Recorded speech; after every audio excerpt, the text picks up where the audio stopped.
ایک خاتون سے ملاقات ہوئی اور وہ بہت پروگرام کے ساتھ وہ ملاقات کرنے کے لیے آئی.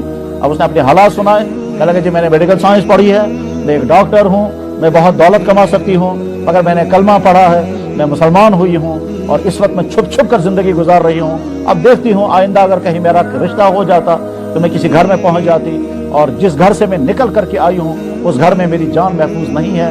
میں تو چھپ کر کے آئی ہوں, ان کو نہیں معلوم ہے میں کہاں ہوں, بس ان کو اتنا معلوم ہے کہ اس نے کلمہ پڑھ لیا. اس کے بعد پھر اس گھر سے نکل آئی ہوں میں, اور اب میں دوسرے ایک شہر میں رہ رہی ہوں اور وہاں اپنا مستقبل ڈھونڈ رہی ہوں. اس کا اپنا باپ ہے کیونکہ باپ ایمان سے محروم, اس کا نہ گھر ہے کیونکہ گھر اس کا ہے ہی نہیں کوئی.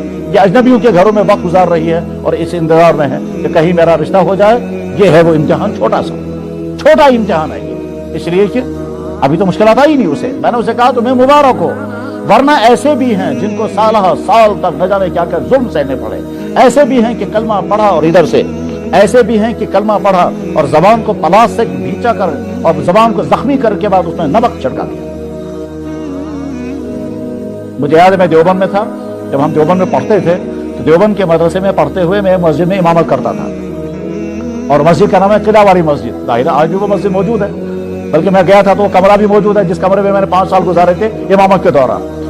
تو وہاں امامت کے دوران نماز پڑھنے کے لیے لوگ آتے تھے.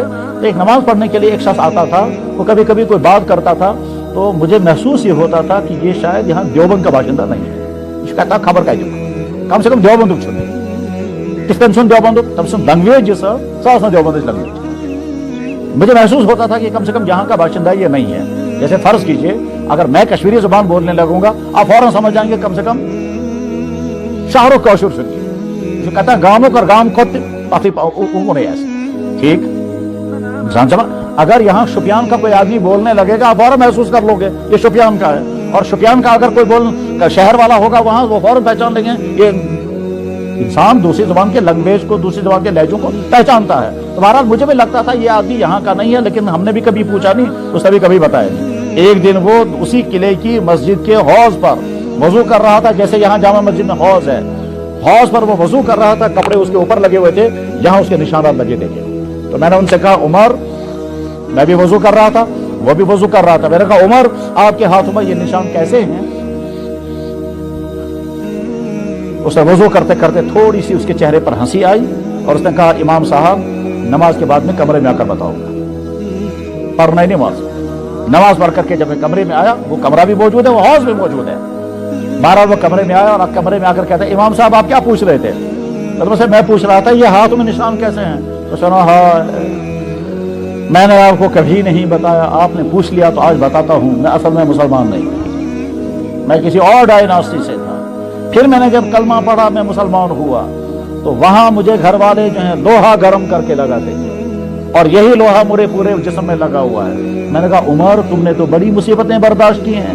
کہتا جی یہ تو کچھ بھی نہیں ہے, مطلب بس یار شستر سے لوہا گرم کر کے آپ چپ کرنا, یہ کچھ بھی نہیں ہے تمام جناب, یہ کچھ بھی نہیں ہے. میں نے کہا پھر کہنے لگے میری ماں اور میری بیوی کا مطلب اس خاندر وہ سوچیے, میری ماں اور میری بیوی میرے ہاتھ ستون کے ساتھ باندھ دیتے تھے اور پھر لیٹرین سے ناپاکی لا کے میرے منہ میں بھرتے تھے اور کہتے تھے اسی زبان سے پڑھتا ہے تو محمد محمد لا, اسی میرے منہ میں وہ ناپاکی بھرتے تھے اور ایسے تھوپ دیتے اور میرا منہ بند کرتے تھے.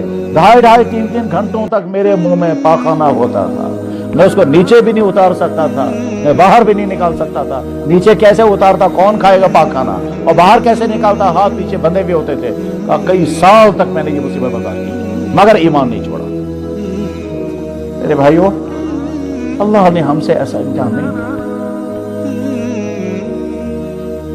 نادان ہیں ہم مسلمان. آپ کو کبھی خیال نہیں آیا کہ یا اللہ اس ایمان کے لیے آپ نے ہم سے کوئی قربانی نہیں کی, ہم نے کہیں مار نہیں کھائی, ہم نے کہیں ظلم نہیں سہا, ہم نے ماں باپ کو چھوڑنے کی نوبت نہیں آئی. ورنہ ایسے بھی ہیں زندگی بھر کے لیے ماں باپ کو چھوڑنا پڑتا ہے. ابھی جب یہاں آ رہا تھا میں راستے میں ایک خاتون نے فون کیا اور دردناک کہانی سنائی کہ آپ کو معلوم ہے میں نے کلمہ پڑھا ہے, آپ کو معلوم ہے جس خاندان سے میں ہوں اگر وہ مجھے دیکھ لیں گے تو مجھے وہ ذبح کر دیں گے. میں جس مسلمان کے گھر میں اس وقت ہوں اس مسلمان گھر میں مجھ پر یہ ظلم ہو رہا ہے.